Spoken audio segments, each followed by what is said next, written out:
Welcome to our channel. We're so glad you're here with us today. Whether you're watching from the comfort of your home, your office, or somewhere special, we'd love to know where you're tuning in from. Drop a comment below and let us know.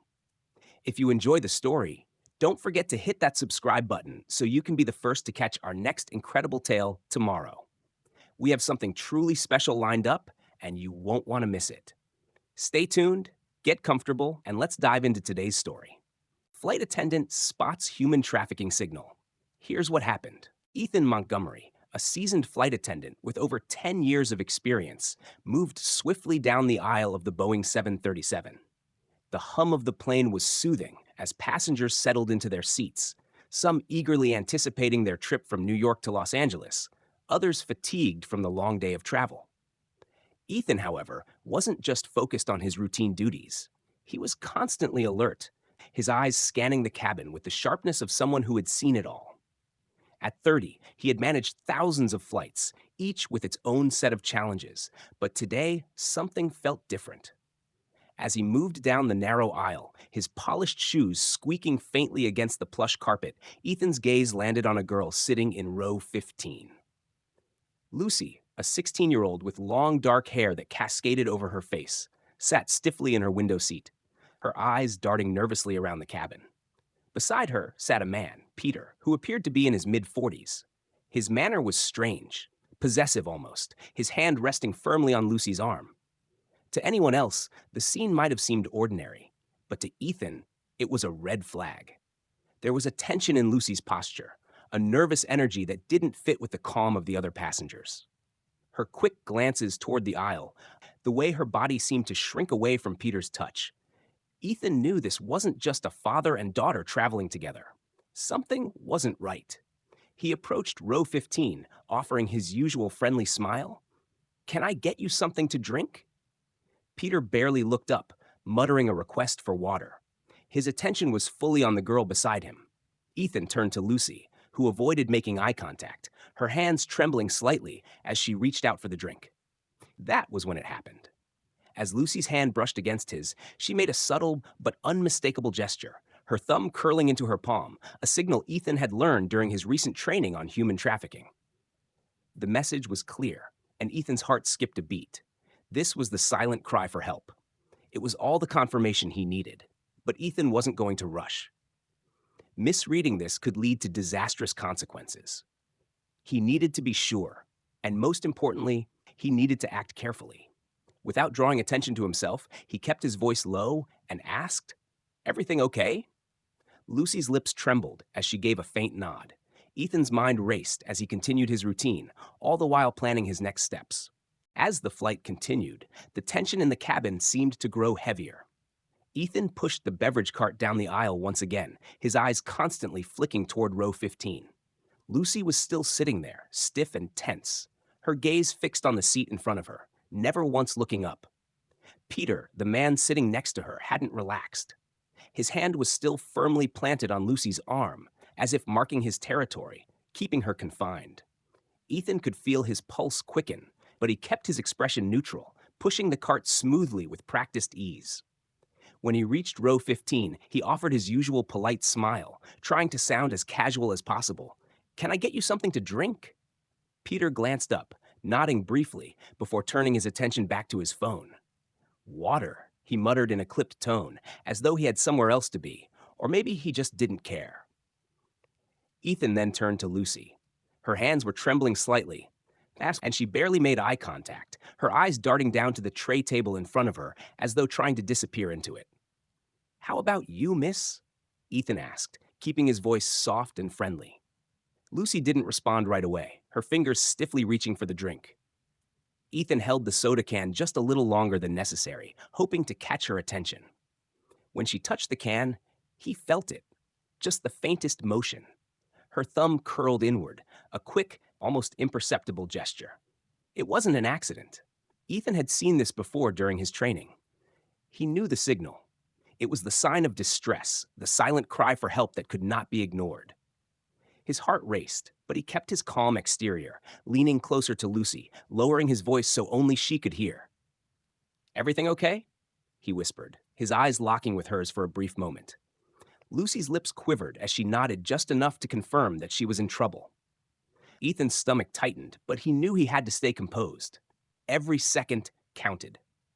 Ethan's mind worked quickly, forming a plan. He couldn't do this alone. His first priority was to ensure that Peter didn't suspect anything. He couldn't afford to make a misstep. Keeping his expression neutral, he smiled at Peter and said, "I'll be right back with some snacks for you both." Ethan pushed the cart down the aisle, his heart still pounding, but his mind already calculating the next steps. He had to move quickly, but carefully. The situation was more dangerous than he had anticipated. Ethan's mind raced as he maneuvered the cart back toward the galley. His instincts were screaming that time was running out.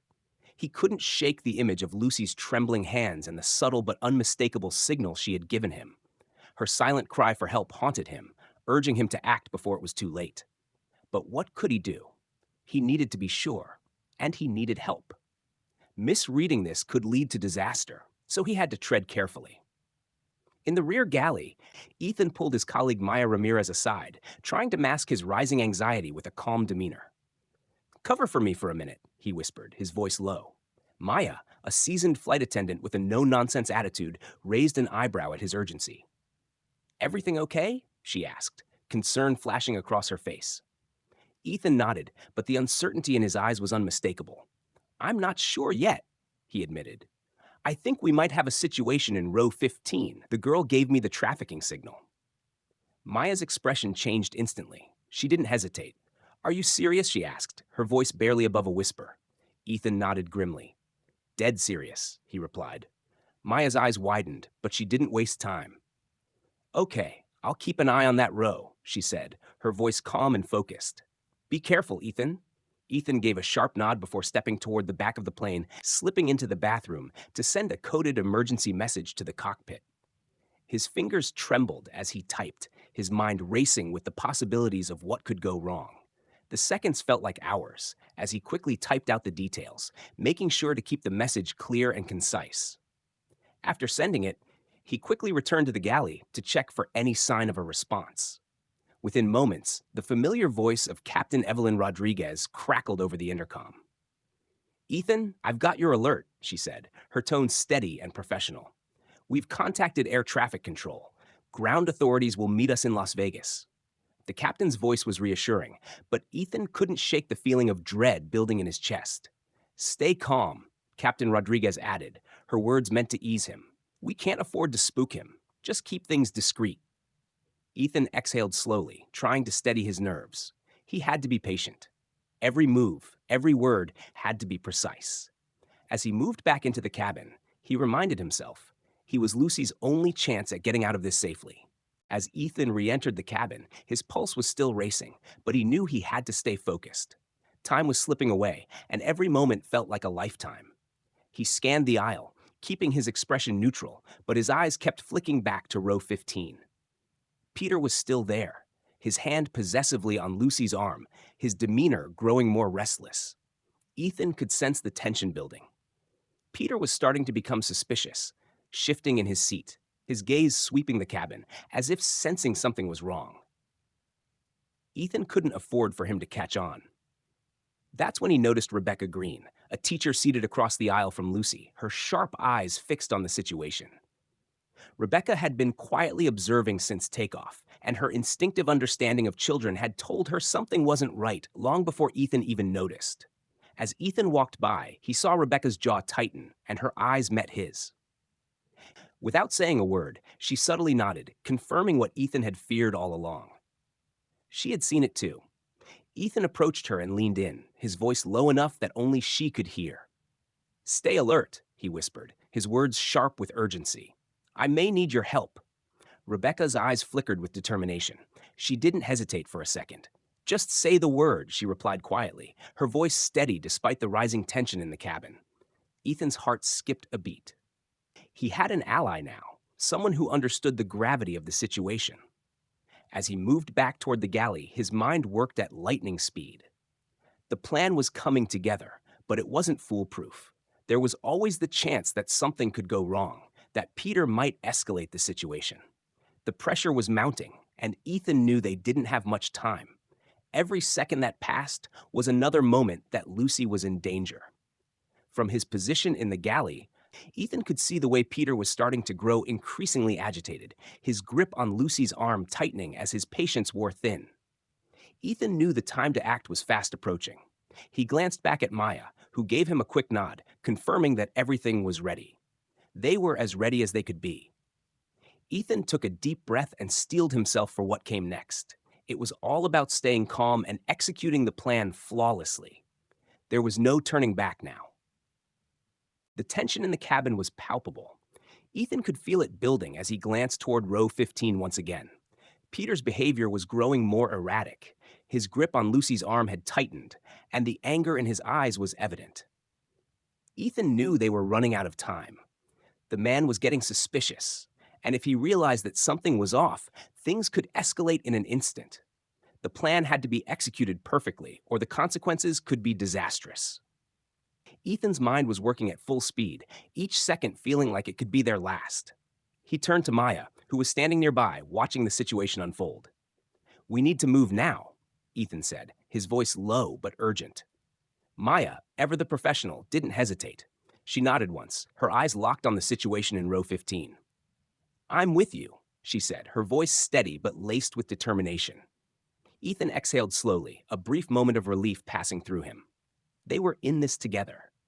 Ethan knew they couldn't afford to wait much longer. Every glance Peter shot toward Lucy was a reminder that they were on borrowed time. But then, something happened. Peter leaned in, his face close to Lucy's, and hissed under his breath, "What did you do?" The words were laced with anger, and Lucy's face went pale. Her body stiffened, and she shook her head violently, whispering, "Nothing, I swear." Ethan's stomach turned at the sight. It was clear now. Peter wasn't just a suspicious companion. He was a threat, and he wasn't going to back down easily. With every passing second, Ethan's urgency grew. He had to act now. He glanced over at Rebecca, who was still watching the situation from across the aisle. She seemed to understand what was happening without a single word exchanged. The moment had arrived. Ethan moved toward the front of the plane, his body moving with the precision of a seasoned professional. He knew exactly what he needed to do. "Excuse me, sir," Ethan said, his voice calm but firm as he reached Peter's seat. "There's been a seating issue. We need you to move to first class immediately." Peter looked up at him, his face a mixture of confusion and irritation. "What? No," he snapped, clearly unwilling to comply. But Ethan was prepared. "I insist, sir," he said, his tone unwavering. "It's for safety purposes." Peter stood to argue, his eyes narrowing with suspicion, but that was exactly what Ethan needed. As Peter rose from his seat, Maya and another crew member swiftly moved in to escort him away. Ethan could see the confusion and anger flicker in Peter's eyes, but there was no time to explain. It was now or never. With Peter momentarily distracted, Ethan leaned toward Lucy, his voice a whisper that only she could hear. "You're safe now," he said, offering a reassuring smile. "Come with me." Lucy's eyes welled with tears, and she nodded, her face a mix of relief and gratitude. Ethan guided her toward the rear galley, where Maya was already waiting. As they moved, Ethan glanced over his shoulder. Peter was being escorted to first class. His confusion deepening, but for now, it didn't matter. What mattered was that Lucy was safe. As Maya wrapped a blanket around Lucy's trembling shoulders, the relief that washed over Ethan was almost overwhelming. "Thank you," Lucy whispered, her voice cracking. "Thank you for helping me." Ethan's heart ached for her, but he knew there was no time to dwell. There was still much to do. As the plane descended into Las Vegas, Ethan's thoughts were already on what came next. They had done it. Lucy was safe. But there was still work to be done. The operation wasn't over yet. If you've made it this far, we want to hear from you. This story is a powerful reminder of the importance of staying vigilant and recognizing the signs when someone might be in danger. Have you ever witnessed something that made you stop and wonder if someone needed help? What do you think is the most important thing we can do as bystanders when we spot something that doesn't seem right? Please share your thoughts in the comments below. We'd love to hear your perspective. Whether it's your thoughts on human trafficking awareness, the actions that stood out to you in this story, or any personal experiences you'd like to share, Your comments could help raise awareness and inspire others to take action when they see something suspicious. And if you haven't already, don't forget to subscribe to the channel so you won't miss out on more compelling stories like this one. Hit the bell icon so you'll be the first to know when a new video drops. Together, we can make a difference by starting conversations, spreading awareness, and supporting each other. Let's keep the discussion going in the comments. We're looking forward to hearing from you.